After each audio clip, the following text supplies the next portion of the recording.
मालासेरी डूंगरी की साड़ू माता की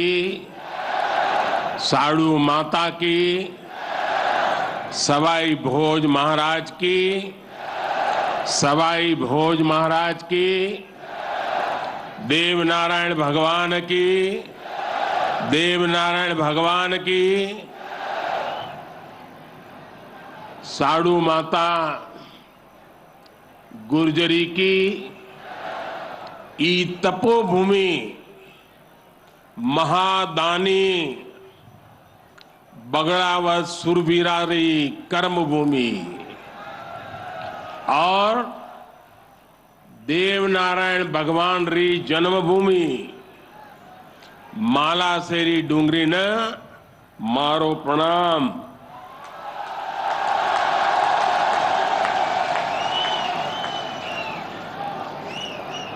श्री हेमराज जी गुजर, श्री सुरेश दास जी, दीपक पाटिल जी, राम प्रसाद दाबाई जी, अर्जुन मेघवाल जी, सुभाष बहेड़िया जी और देश भर से पधारे मेरे प्यारे भाई और बहनों,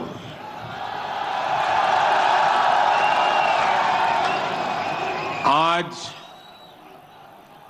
इस पावन अवसर पर भगवान देवनारायण जी का बुलावा आया और जब भगवान देवनारायण जी का बुलावा आए और कोई मौका छोड़ता है क्या? मैं भी हाजिर हो गया। और आप याद रखिए, ये कोई प्रधानमंत्री यहां नहीं आया है।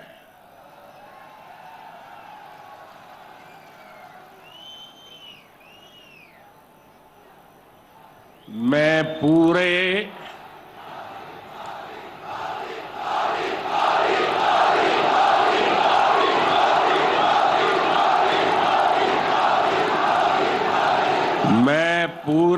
भक्ति भाव से आप ही की तरह एक यात्री के रूप में आशीर्वाद लेने आया हूं।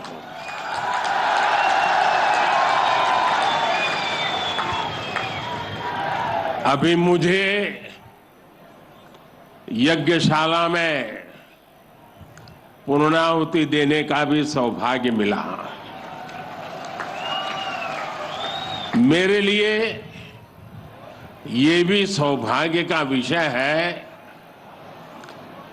कि मुझ जैसे एक सामान्य व्यक्ति को आज आपके बीच आकर के भगवान देवनारायण जी का और उनके सभी भक्तों का आशीर्वाद प्राप्त करने का ये पुण्य प्राप्त हुआ है। भगवान देवनारायण और जनता जनार्दन दोनों के दर्शन करके मैं आज धन्य हो गया हूं।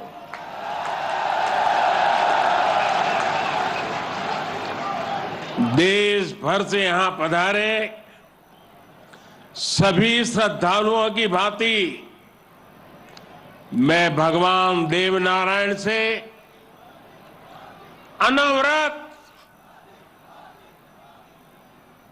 राष्ट्र सेवा के लिए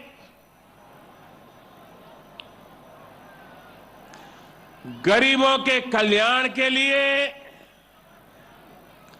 आशीर्वाद मांगने आया हूं।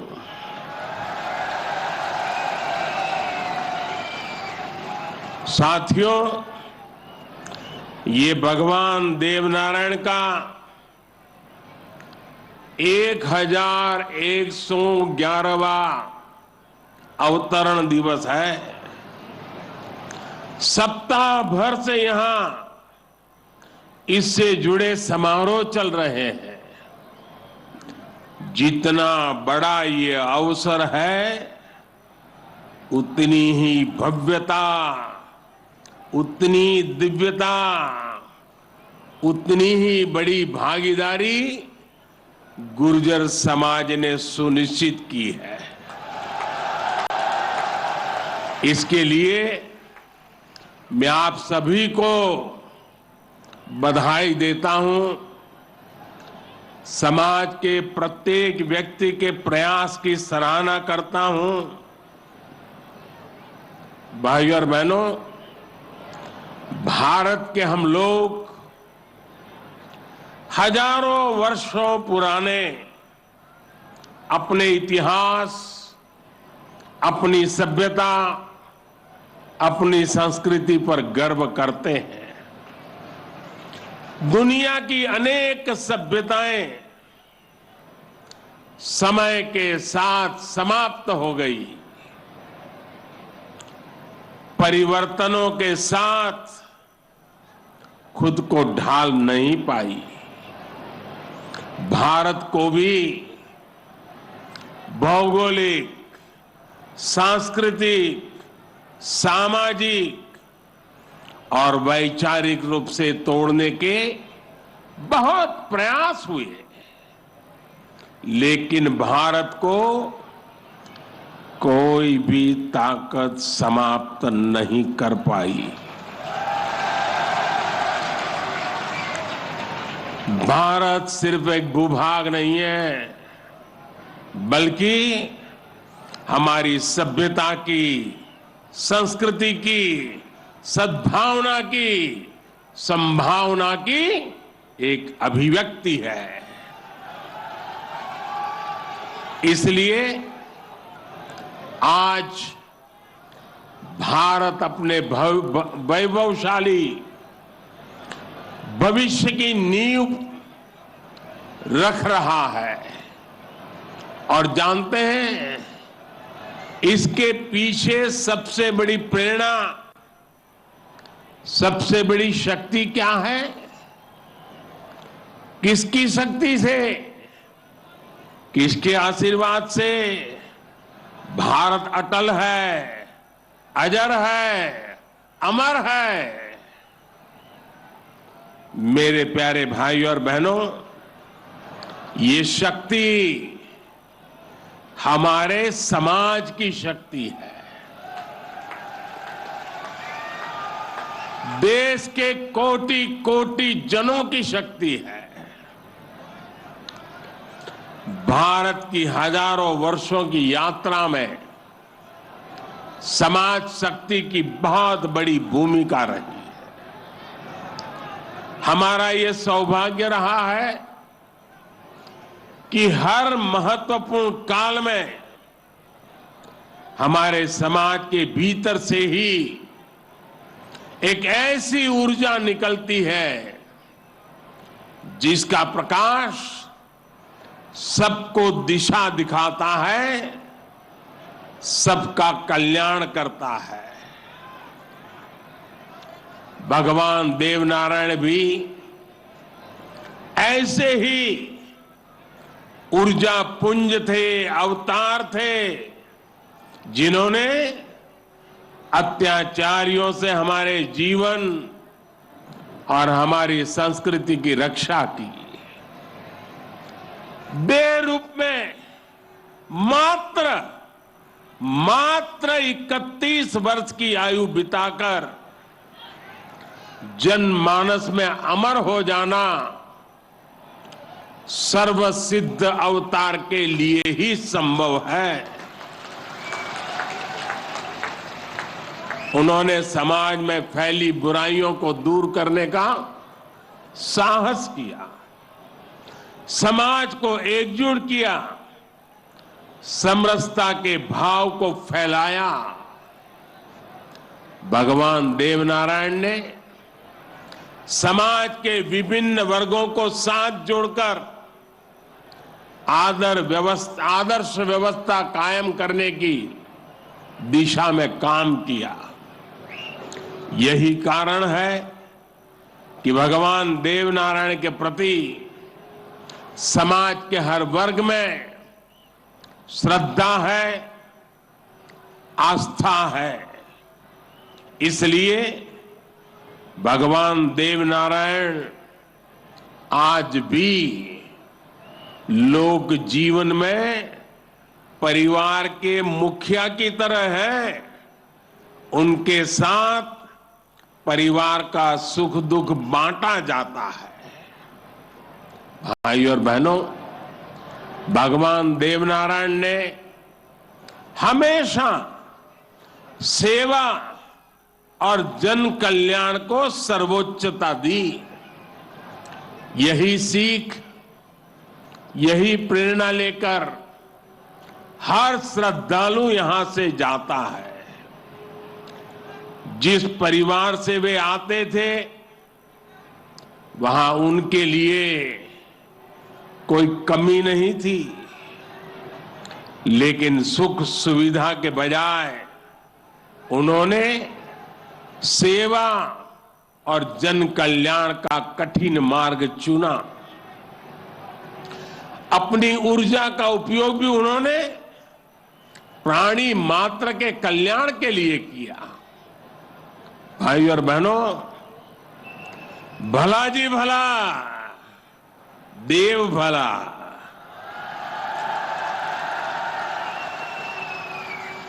भला जी भला, देव भला। इसी उद्घोष में भले की कामना है, कल्याण की कामना है। भगवान देवनारायण ने जो रास्ता दिखाया है, वो सबके साथ से सबके विकास का है। आज देश इसी रास्ते पर चल रहा है। बीते 8-9 वर्षों से देश समाज के हर उस वर्ग को सशक्त करने का प्रयास कर रहा है जो उपेक्षित रहा है, वंचित रहा है। वंचितों को वरीयता, इस मंत्र को लेकर के हम चल रहे हैं। आप याद करिए, राशन मिलेगा या नहीं, कितना मिलेगा, ये गरीब की कितनी बड़ी चिंता होती थी। आज हर लाभार्थी को पूरा राशन मिल रहा है, मुफ्त मिल रहा है। अस्पताल में इलाज की चिंता को भी हमने आयुष्मान भारत योजना से दूर कर दिया है। गरीब के मन में घर को लेकर टॉयलेट, बिजली, गैस कनेक्शन को लेकर चिंता हुआ करती थी, वो भी हम दूर कर रहे हैं। बैंक से लेन देन भी कभी बहुत ही कम लोगों के नसीब होती थी।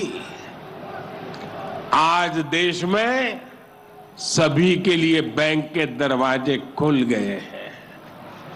साथियों, पानी का क्या महत्व होता है, ये राजस्थान से भला बेहतर कौन जान सकता है। लेकिन आजादी के अनेक दशकों बाद भी देश के सिर्फ 3 करोड़ परिवारों तक ही नल से जल की सुविधा थी। 16 करोड़ से ज्यादा ग्रामीण परिवारों को पानी के लिए संघर्ष करना पड़ता था। बीते 3.5 वर्षों के भीतर देश में जो प्रयास हुए हैं, उसकी वजह से अब 11 करोड़ से ज्यादा परिवारों तक पाइप से पानी पहुंच चुक लगा है। देश में किसानों के खेत तक पानी पहुंचाने के लिए भी बहुत व्यापक काम देश में हो रहा है।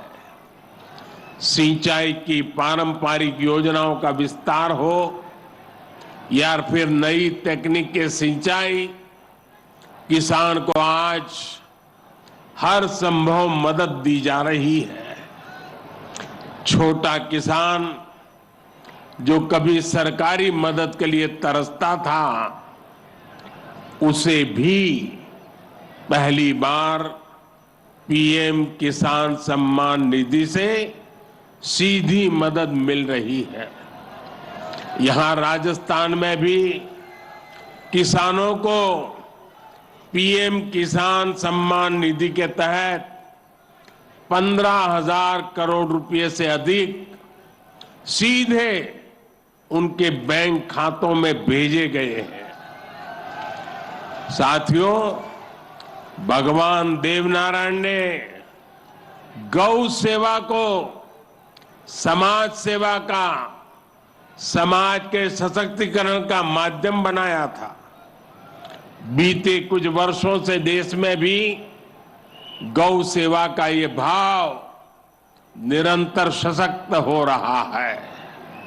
हमारे यहां पशुओं में खुर और मुंह की बीमारियां, खुरपका और मुंहपका कितनी बड़ी समस्या थी, ये आप अच्छी तरह जानते हैं।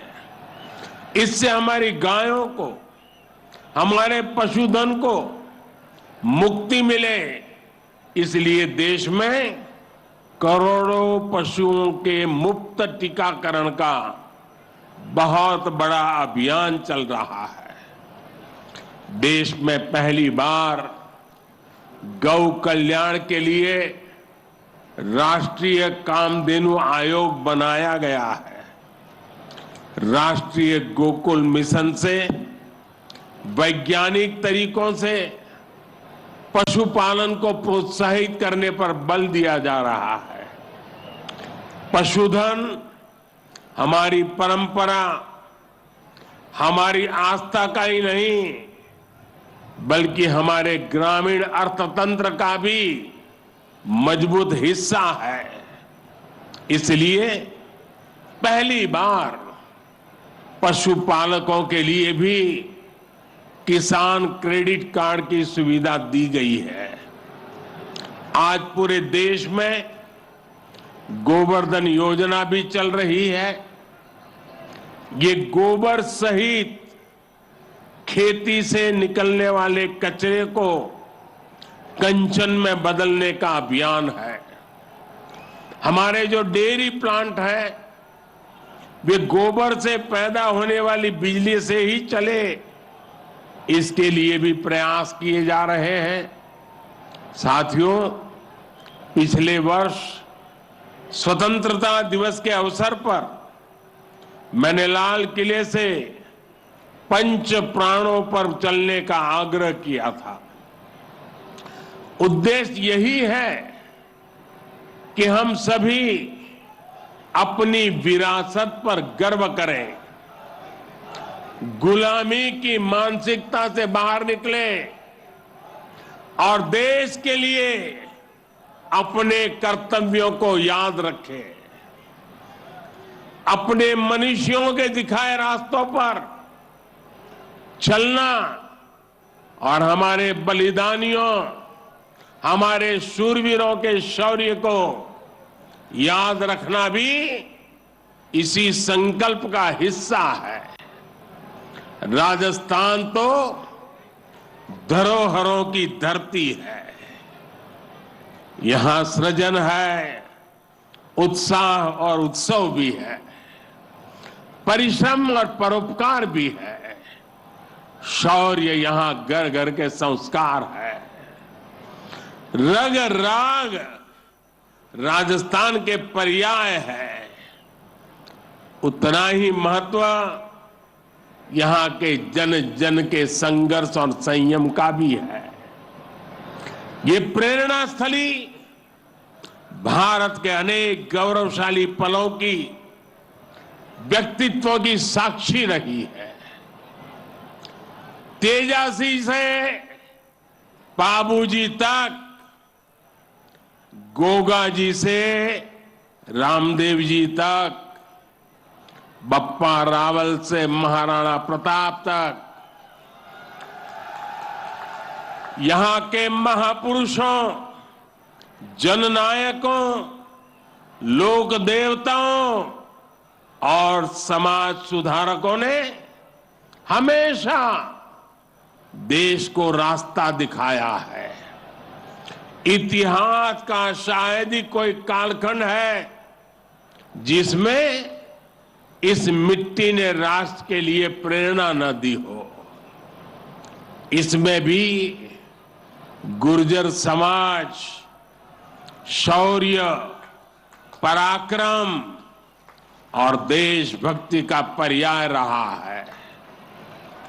राष्ट्र रक्षा हो या फिर संस्कृति की रक्षा, गुर्जर समाज ने हर कालखंड में प्रहरी की भूमिका निभाई है।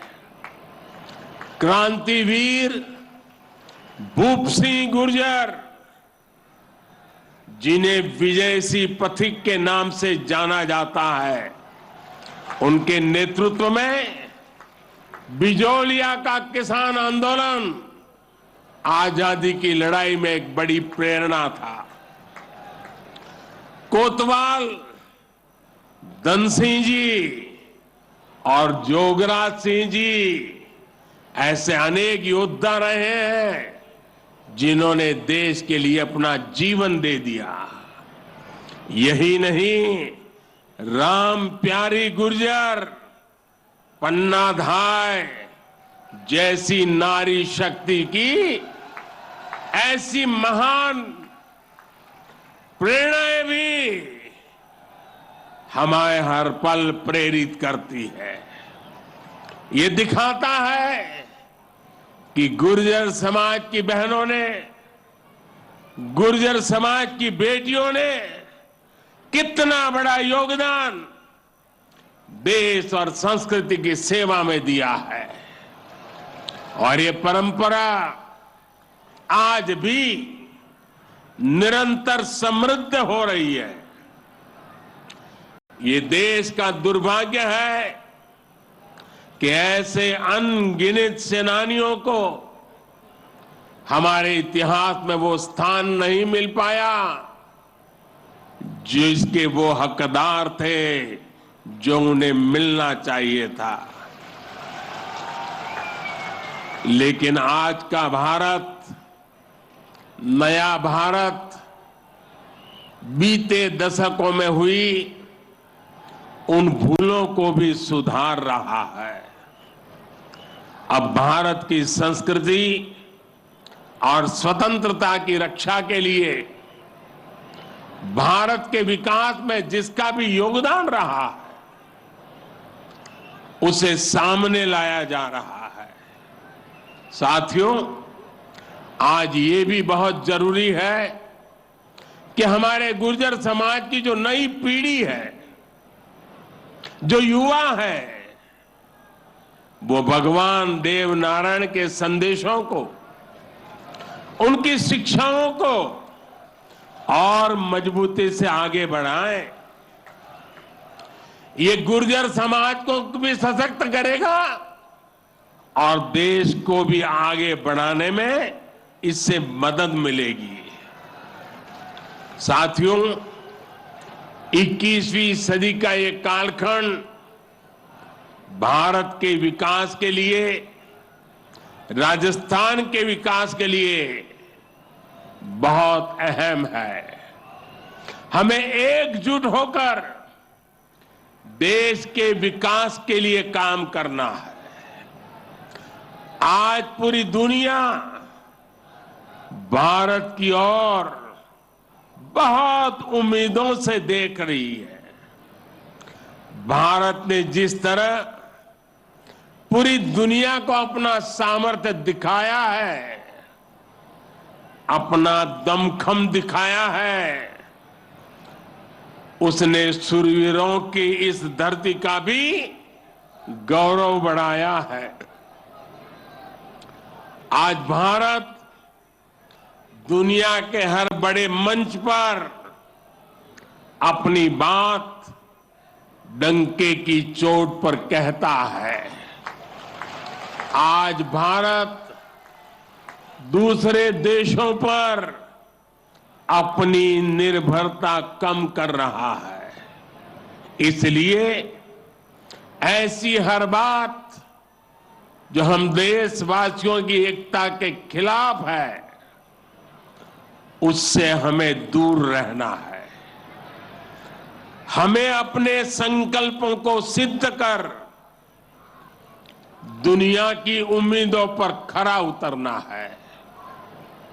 मुझे पूरा विश्वास है कि भगवान देव नारायण जी के आशीर्वाद से हम सब जरूर सफल होंगे।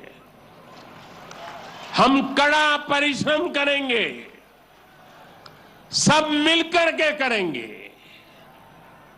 सबके प्रयास से सिद्धि प्राप्त होके रहेगी।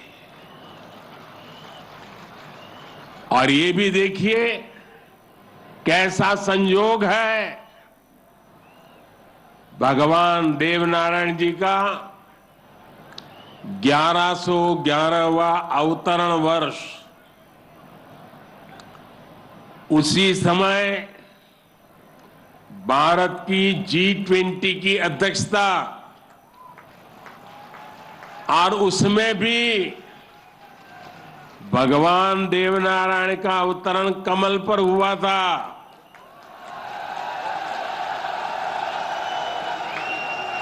और G20 का जो लोगो है उसमें भी कमल के ऊपर पूरी पृथ्वी को बिठाया है। ये भी बड़ा संयोग है।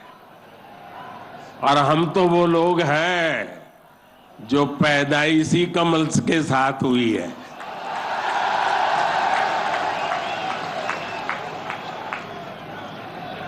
और इसलिए हमारा आपका नाता कुछ गहरा है।